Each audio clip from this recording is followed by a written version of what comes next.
was a pretty big thing. Yeah.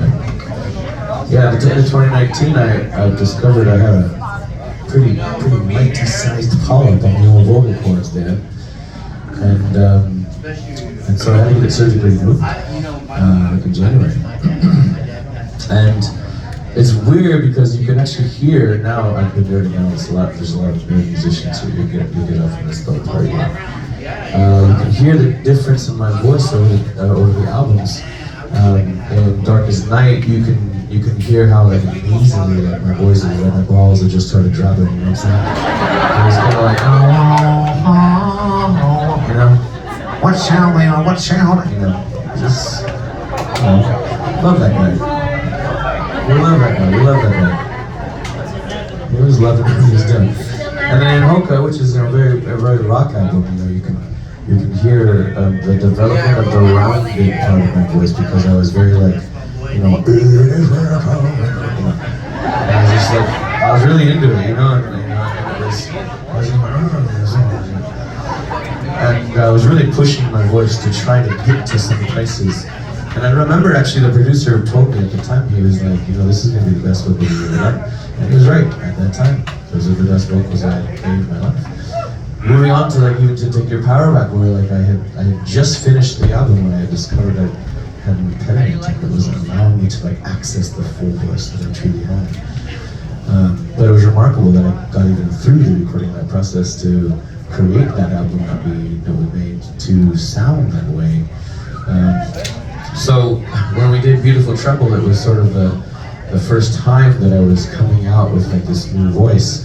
And after the surgery, it was remarkable because what had happened was it opened up my vocal cords. I actually had all this top end falsetto that I didn't even realize I had lost over the years, and I had to rediscover the low end. Now the low end I had named the low end. In fact, it sort of became the name for my polyp. His name was Hank. We love Hank. Hank was a great fella.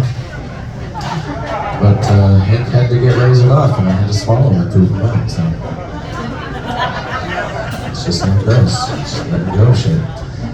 And, you know, the remarkable thing was, you know, when you think about a point of crisis or a point of conflict where, you know, you're in that space of like, what the fuck is going on in my life right now? How is this even happening to me? You know?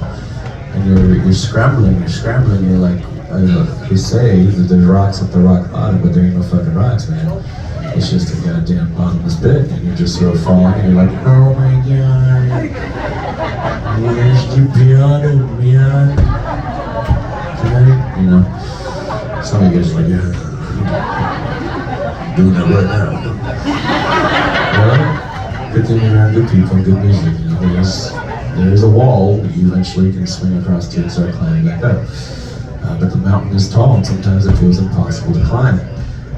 But what I was going to say was that when you're in that point, you know, and you think that, you know, you realize that you're like, wow, you know, sometimes the lesson and the blessing isn't easy to discover until like a long time later, you know.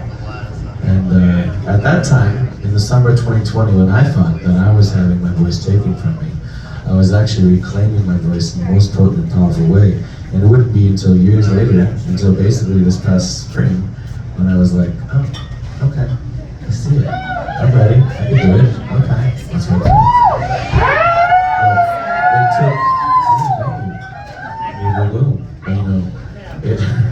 it took very strong and supportive men and women and elders and community around me to keep me safe and keep me guarded and keep me in a place to help me through that. And it took fans like you who kept supporting me the entire way. So thank you.